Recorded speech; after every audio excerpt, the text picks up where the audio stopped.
ان کو سمجھ نہیں آ رہی ہے, پینکڈ ہو گئے ہیں. اور پاکستان کی جو موجودہ پوزیشن ہے, جو آپ اکانومی میں بہتر جا رہے, دنیا نے آپ کو سپورٹ کرنا شروع کر دیا, آپ تمام چیزوں کو جب آپ نے ود ان کنٹرول کیا, اب ان سے یہ چیز ہضم نہیں ہو رہی.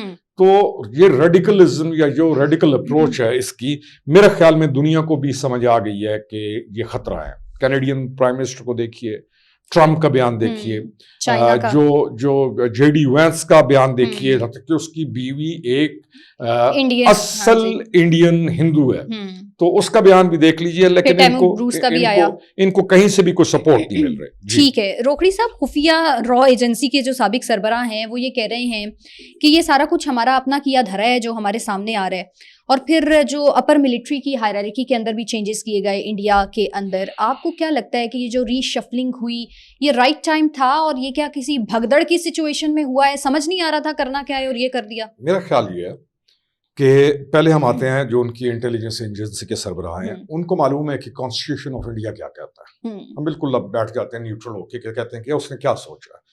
ان کو معلوم ہے کہ کانسٹیٹیوشن آف انڈیا کیا کہتا ہے. کانسٹیٹیوشن آف انڈیا سیکولر ملک کی ایک پروپیگیشن کرتا ہے, جہاں پہ ہر کسی کے رائٹ ہے.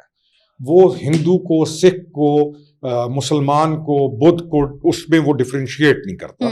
بات چاہے ان کی میجورٹی ہے, لیکن جو مائنورٹیز ہیں یہ کوئی کم تعداد میں نہیں ہے. تو جب اس کی, اور دوسرا ان کی ایجنسی جو ہے اس کے سربراہ کو یہ معلوم ہے کہ B J P R S S کا نظریہ ود ان انڈیا ان کو کیا نقصان پہنچا رہا ہے, ریجن میں ان کی کیا ایکٹیویٹیز ہیں, افغانستان میں وہ کیا کر رہے ہیں. تو اگر اس کا یہ کہنا ہے نا کہ ہم اسی کو کاٹ رہے ہیں جو ہم نے بویا ہے, تو اس کے پیچھے بہت ساری کہانیاں ہیں جو سمجھ آ جانی چاہیے تمام کو.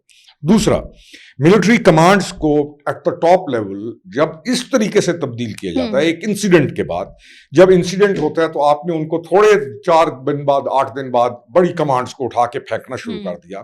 تو اس کا مطلب کیا ہے کہ گورنمنٹ, جو سینٹرل گورنمنٹ ہے, اس کے اور ملٹری کے مابین فرکشن آ گئی. وہ گورنمنٹ سپر امپوز کر رہی ہے ملٹری کو اور سبجوگیٹ کر رہی ہے. سمجھ آتی ہے کہ ملٹری کمانڈرز جو بیٹھا ہوتا ہے گراؤنڈ کے اوپر, اس کو زیادہ علم ہوتا ہے کہ اصل چیز ہوئی کیا وجوہات ہیں, کیا ہمیں انگیج کرنا ہے نہیں کرنا. تو یہ ایک ایسی کمزوری ظاہر کی اس نے. میں پاکستان کے لحاظ سے, یا آپ اور میں, ہمارا تو ایک ڈفرنٹ ایموشنل جسچر ہے ٹورڈز دیم. ہم ایک مبصر کے طور پر بھی اگر دیکھیں نا, تو اس نے اپنی آرمی کا ان 7-8 دنوں کے اندر جو نقصان کر دیا ہے, اور ان کے مورال کو جو وہ نیچے لے گیا ہے, اور ٹاپ لیول کے اوپر جب آپ چینجز کرتے ہیں تو نیچے تک جاتی ہے. اس نے خود یہ بتا دیا ہے کہ اس کا اپنا سسٹم فریجائل ہے اور اس کا کنٹرول نہیں ہے اس کی اپنی آرمی پہ. ایک تو یہ چیز نظر آ رہی ہے. اصل صورتحال یہ ہے کہ اس کی جو سمجھ آتی ہے کہ اس کی جو فوج ہے وہ اس کے ان ڈیمونک یا اس کے یہ جو بچگانہ قسم کے آئیڈیاز ہیں ان کو بائی نہیں کر. یعنی کہتے ہیں بندہ کہتا ہے بس یہ اب ہماری بس یہ بس کرتا ہے, یعنی کہ یہ نہیں. دے نو اٹ کہ ایک کانفلکٹ کی صورت میں, جنگ کی صورت میں ان کی ملٹری کی کیا پوزیشن ہے, کشمیر میں ان کی کیا پوزیشن ہے, پنجاب میں ان کی کیا پوزیشن ہے, کیا وہ افورڈ کر سکتے ہیں. پاکستان کے خلاف جو انہوں نے سارا کچھ کیا وایا افغانستان, اس میں ان کو کتنی ہزیمت کا سامنا کرنا پڑا.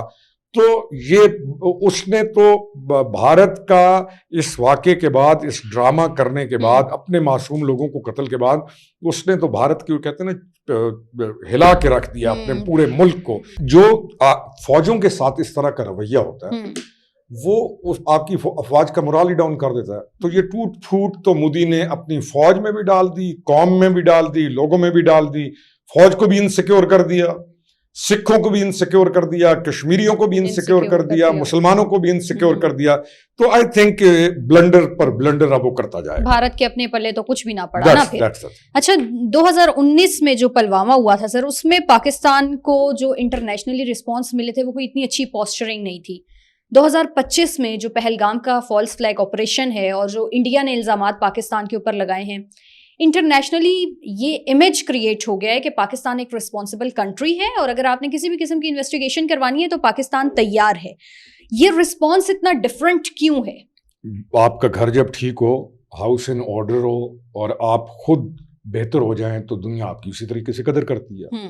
اگر گھر ان آرڈر نہ ہو اور گھر کمزور ہو تو کوئی بھی سازش, کوئی بھی دائیں بائیں سے کوئی نہ کوئی حرکت ان کی کامیاب ہو جاتی ہے. نظر یہ آ رہا ہے کہ اس وقت آپ کا پاکستان ہاؤس ان آرڈر ہے, تو آپ کی سنجیدگی کو, آپ کی ہر چیز کو دنیا بھی اسی لحاظ سے لے رہی ہے, کیونکہ یہ نہیں ہے کہ آپ اہم نہیں تھے, اہم آپ پہلے بھی تھے, اہم آج آپ اب بھی ہیں اور آگے بھی ہوں گے. فرق یہ ہے کہ ہمارے اپنے رویے بہتر ہیں. ٹھیک ہے جی, ہمارے اپنے رویے بہتر ہیں. انشاءاللہ اگلی پوڈ کاسٹ میں آپ سے ملاقات ہوگی. اپنا خیال رکھیے. اللہ حافظ.